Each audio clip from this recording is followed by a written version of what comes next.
for so much as one steamship dock should have been a tip-off. Even before the railroad came miraculously to town, Key West was decidedly overbuilt, and the infrastructure for expansion simply did not exist. There was no ready supply of fresh water, no highway in or out, and only a single railway line to service the projected flood of trade.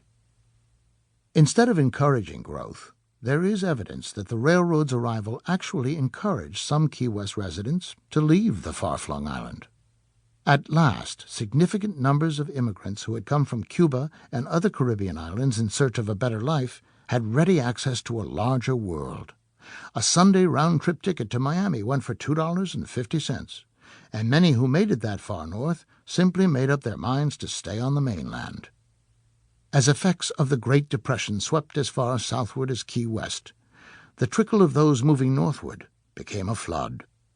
By 1930, the U.S. Census revealed that Key West had actually lost more than 7,000 residents. Other troubles followed in the wake of Flagler's passing. His trusted manager, Joseph Parrott, who took over the direction of the company upon its founder's death, would himself die scarcely 5 months later of heart failure, amid growing complaints from pioneering growers up and down the Keys that they were being forced out of business by the importation of cheaper pineapples and tropical fruits being hauled by the FEC line from Cuba. And Mary Lily's life was hardly charmed thereafter.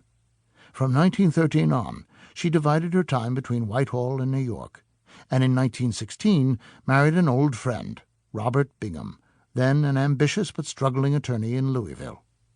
Scarcely 8 months later, Mary Lily died, shortly after amending a will that left her new husband $5 million of the $100 million Flagler's estate had bequeathed her. While 50-year-old Mary Lily's death was reported as heart failure, the timing led to whispers of her acute alcoholism and even laudanum abuse, a not unheard-of practice among certain of the leisure class of the day. The fact that Bingham used his inheritance to pay off a significant number of debts, and its remainder to buy the Louisville Courier-Journal and the Louisville Times, fueled rumors that if Bingham hadn't actually been involved in Mary Lily's death, he did little to prevent it. Writer David Chandler passed off Mary Lily's death as an apparent heart attack in his Flagler biography of 1986, subtitled The Astonishing Life and Times of the Visionary Robber Baron Who Founded Florida.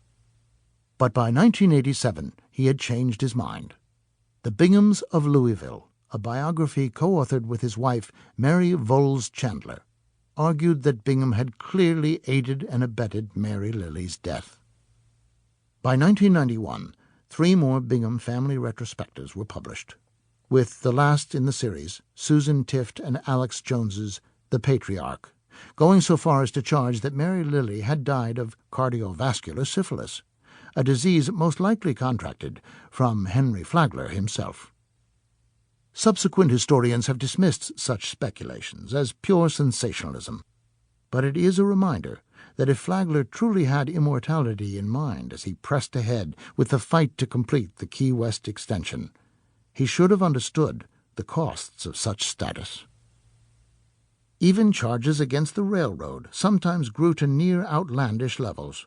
In 1927, the British Isles, along with the rest of northeastern Europe, suffered through a particularly severe winter and subsequent summer marked by record low temperatures, which, along with powerful storms, resulted in deaths, property damage, and crop failures.